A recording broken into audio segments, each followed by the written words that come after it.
just wasn't doing what we hoped it would. All right, I know you don't want to talk, and so I don't want to push you about that.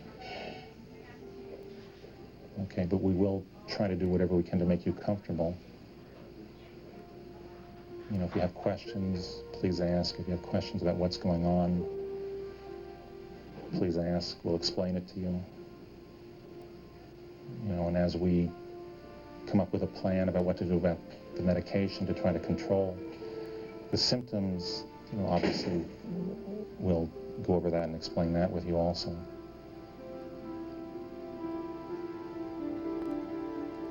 Okay, is there anything you want to say or ask me?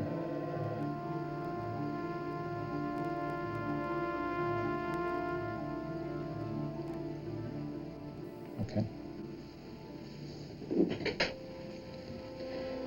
Okay, so I'm going to be going now.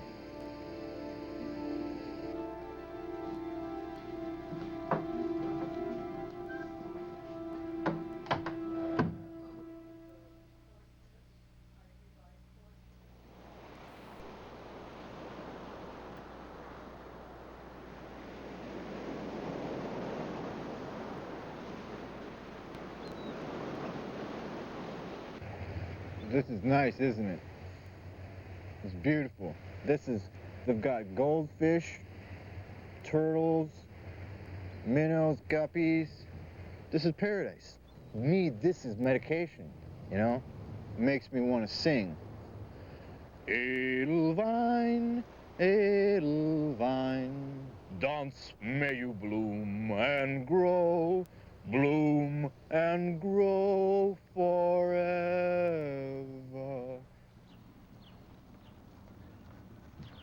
You might want to catch the front and see the eagle. The truth is, I get high without taking my medications. Anybody that's addicted to highs doesn't want to give it up. Nobody wants to come down. I don't want to come down. I am still alive! I'd rather live with my disease and take these damn pills. I've struggled with this bastard disease my whole life. What are you doing up there, Todd? Being me. It's like this big, huge rock that I have to carry, you know? And I don't ask no one to help me carry this rock. I'll carry it my own self. That's beauty. That's an eagle. Woo! I don't have anybody telling me what to do. I don't have to do nothing. I do what Todd wants to do. I control my life. Go, guys! Supper time! I like these seagulls better than I do humans.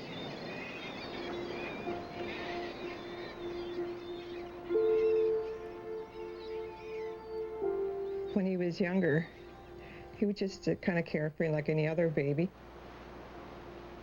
He didn't start changing until he had to start nursery school at age 4. And then he found it a little hard to adjust to other children. He just became overwhelmed easily.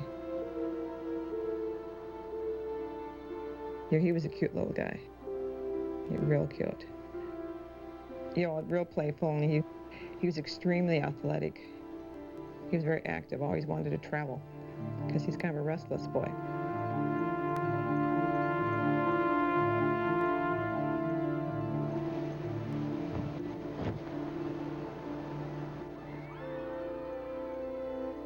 And then he was real good in sports in high school, and that he lived for.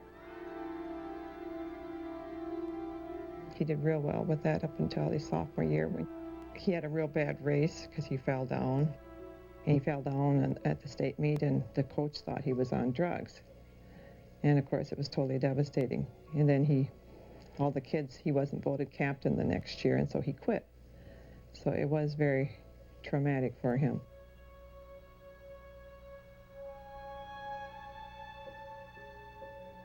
We're a middle-class working family, and you don't expect these things to happen to your children. And you don't expect to have a child go out on the street and sleep, and that's very hard.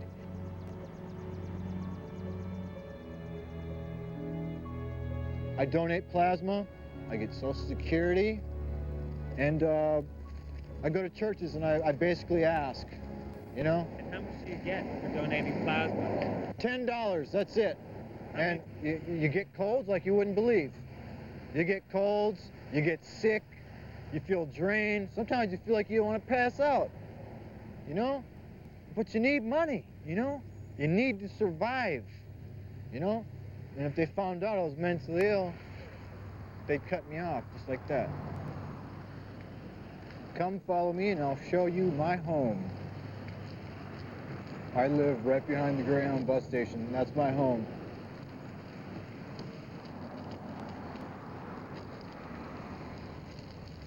Come on. This is my patio. This is my home. Home sweet home. It doesn't bother me. Maybe it bothers my body. My body might break down, but my mind doesn't mind. You know what I mean?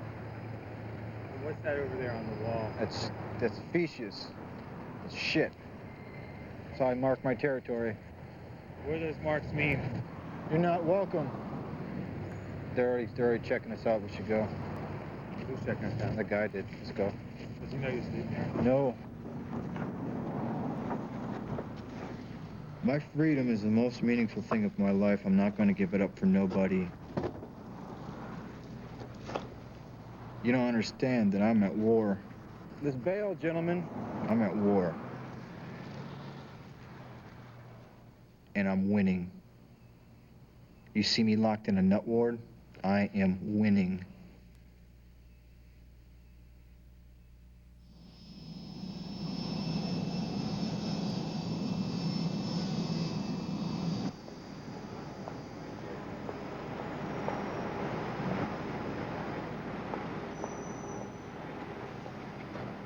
Well, I came here from Seattle to follow up on my surgery, and I brought a girlfriend, Maureen, for company, and because I was nervous. Have you noticed any improvement, any worsening, or in any way? When he's with me, he seems okay. Yeah. I think the biggest disappointment in it for me is that in my private life, when Maureen's not around and I'm in my own apartment and whatever, is that I'm no different than I was. I'm no different. I think I see an improvement. Well, when I first met Glenn, he could not shoot anymore. We now do weddings together, and before he could not trust his f-stop. Clearly the underlying illness has not been dramatically changed, although there are some modest, I guess you would agree, maybe modest improvements. Having said that, there is a percentage of people that will get better after a second and after a third procedure. The operation is exactly the same as the first one. And the lesions we make on the first time are fairly small, and the second procedure we simply enlarge that. What would you think about a second procedure? Not right away, because the first procedure was so painful that I still remember it so vividly. And also, it's too soon. It's easy for me to say, but it seems like to go this far and not pursue it to the end would seem kind of futile. Okay, that's good right there. Lower your head down just a little bit. That's fine. Great. Pose me. I'll begin to one more. When I first met Glenn, his hands were